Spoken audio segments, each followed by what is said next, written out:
빌립보서 1장 28절에서 30절입니다. 또한 어떤 일에서도 대적하는 자들을 두려워하지 않는다는 소식이 나에게 들려오기를 바랍니다. 이것이 그들에게는 멸망의 징조이고 여러분에게는 구원의 징조입니다. 이것은 하나님께서 하시는 일입니다. 하나님께서는 여러분에게 그리스도를 위한 특권, 즉 그리스도를 믿는 것뿐만 아니라 또한 그리스도를 위하여 고난을 받는 특권도 주셨습니다. 여러분은 내가 하는 것과 똑같은 투정을 벌이고 있습니다. 여러분은 내가 그렇게 하는 것을 보았으며 내가 그렇게 하는 것을 지금 소문으로 듣습니다. 아멘. 소년, 소녀가 만나서 서로 알고 지내다 보면 서로 사랑하게 되고 결혼하게 됩니다. 같은 식으로 영적인 것들에도 결과가 따르게 됩니다. 죄는 사망을 가져옵니다. 순종 뒤에는 복이 따릅니다. 작은 일에 신실하면 큰 일에도 신실합니다. 빌립보서 1장을 마치면서 중요한 결과를 말합니다.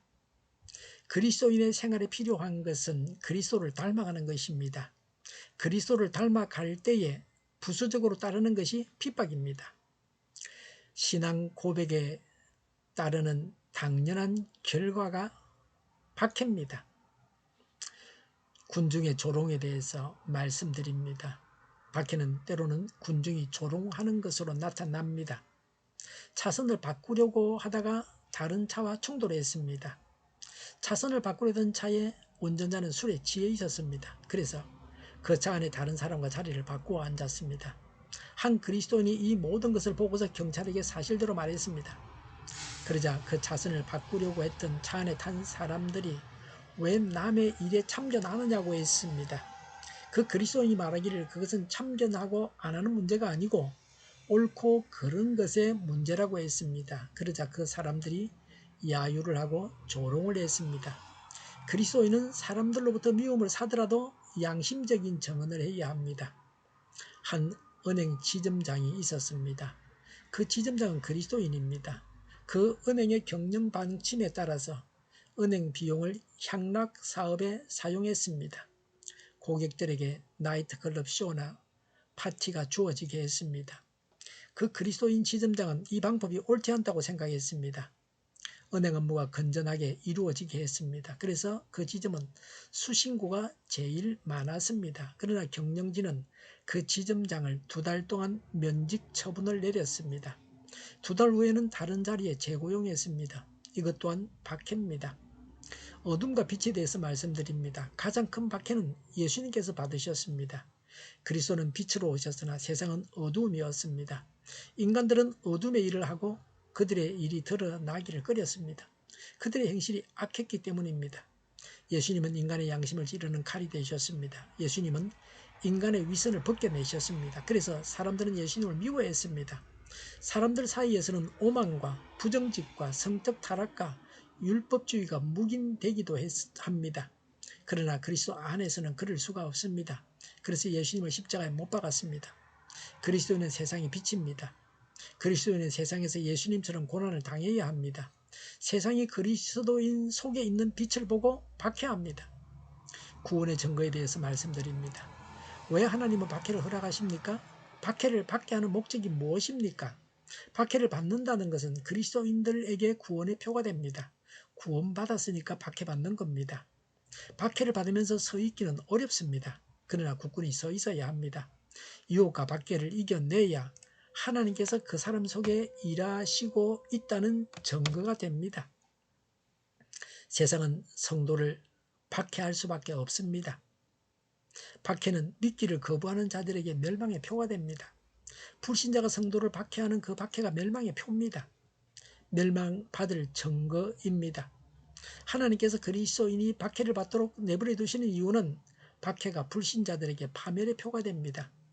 열왕기상 22장에서 아합은 미가야 선지자에게 전쟁에 나가서 싸우는 것이 하나님의 뜻인가를 묻습니다.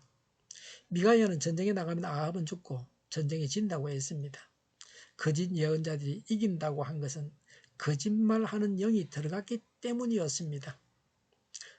미가야의 예언대로 되었습니다. 미가야는 진실을 증언했습니다.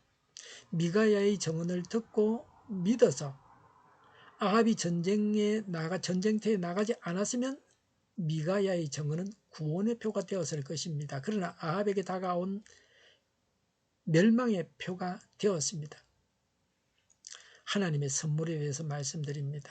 하나님은 우리에게 하나님과 같이 정언하라고 하실지도 모릅니다. 미가야와는 다른 방법일 수도 있습니다. 그러나 그 정구로 박해를 받을 것입니다. 계속 정언을 하여도 아무도 우리의 정언을 듣지 않을 수도 있습니다. 또 아무도 우리의 용기를 알아주지 않을 수도 있습니다. 그러나 하나님은 아십니다. 우리는 하나님 안에서 진실한 정인으로 남게 될 것입니다. 역사는 우리가 말한 것이 진실이 되고 우리의 생활이 정당했다고 증명하게 될 것입니다. 이런 말씀에 근거해서 박해를 이해할 때 박해가 무엇인지를 알게 됩니다. 박해는 하나님으로부터 오는 선물입니다. 박해는 구원의 표입니다. 하나님으로부터 난 것입니다. 하나님은 은혜를 주시고 박해도 주십니다. 박해가 그리스도인에게 이 말씀과 같이 받아들여질 수 있다고 하는 것은 참으로 경이로운 일입니다. 기도하겠습니다. 박해받는 것을 구원의 표로 여기겠습니다. 믿음의 선한 싸움을 싸우겠습니다. 정의가 강물처럼 흘러가게 하여 주시옵소서. 교회가 분열되지 않고 하나가 되게 하여 주시옵소서. 교회가 한 목소리를 내게 하옵소서. 전쟁이 그치고 평화가 오게 하여 주시옵소서. 성경을 대적하는 자가 없어지게 하여 주시옵소서. 주사파와 공산당과 이적단체들과 적과 통일로 나아가게 하는 자들이 없게 하옵소서. 이 땅에 다시는 전쟁이 일어나지 않게 하옵소서. 적과 통일되지 않게 하옵소서. 자유민주 국가로 전쟁이 아닌 평화롭게 통일을 이루게 하옵소서. 하나님을 대적하는 법과 있어서는 안 될 법을 만들지 않게 하옵소서. 있어야 할 법을 폐기하지 않게 하옵소서. 법원이 온전해져서 재판이 지연되지 않게 하옵소서. 이 일에 하나님께서 주장하여 주시옵소서. 일하는 자들이 정당한 대우를 받게 하여 주시옵소서. 놀고 먹는 자가 없게 하여 주시옵소서. 일을 만드는 자가 아니고 일을 하는 자가 되게 하여 주시옵소서. 파업과 시비가 그치게 하옵소서. 눈먼 지도자, 악한 지도자, 자기 배만 불리는 지도자가 사라지게 하여 주시옵소서. 앞을 보고 나가서 분별히 살고 앞길을 제시하고 섬기는 지도자만 있게 하여 주시옵소서. 하나님께서 주신 건재로 섬기는 자가 강해지게 하여 주시옵소서. 지도자들과 이 백성들에게 선한 것을 분별하는 지혜를 주옵소서. 나아갈 길을 알게 하시고 취할 것과 버릴 것을 알고 행하여 흥하게 하옵소서. 적절한 때에 고칠 것을 고치게 하옵소서. 업무 방해가 없게 하시고 업무에 충실하게 하옵소서. 쓰레기됨을 뒤지지 말고 성령에서 보물을 찾게 하옵소서. 기도하는 기쁨, 응답받는 기쁨, 성도들이 모여서 교제하는 기쁨, 말씀이 주는 기쁨, 예배드리는 기쁨을 누리게 하옵소서. 우리 통일교회가 만구는 집 하게 하여 주시옵소서. 저희의 간절한 간구에 응답하여 주시옵소서. 예수 이름으로 명하노니 모든 병만은 물러가고 몸의 모든 부분들을 온전하게 될지어다. 신유의 기적을 베푸셔서 지금도 저희의 질병을 고쳐 주시옵소서. 병중에 있는 모든 자들을 고치시고 온전케 하여 주시옵소서. 저희와 교회와 나라의 민족을 불쌍히 여겨 주시옵소서. 모든 악한 것들을 제거하여 주시옵소서. 하나님께서 기뻐하시는 교회와 나라가 되게 하시며 경제가 나아지고 경상주지와 무역수지가 흑자를 유지하며 출산율이 올라가고 출산의 기쁨을 누리게 하여 주시옵소서. 가공 음식들이 건강하게 하는 먹을거리가 되게 하여 주시옵소서. 늘 맑은 공기를 마실 수 있게 하여 주시옵소서. 의료계 문제들이 해결되게 하여 주시옵소서. 청년들의 앞길이 열리고 합격의 영광을 누리게 하여 주시옵소서. 우리나라가 마약 청정국이 되게 하시며 부산 엑스포를 유치하게 하시며 국가부채, 한전부채, 가계부채, 기업부채를 다 갚게 하여 주시옵소서. 오늘도 하나님 안에서 차고 넘치는 삶, 복된 삶을 살게 하여 주시옵소서. 감사와 찬양을 주님께 돌려드리며 예수님의 이름으로 기도하옵나이다. 아멘.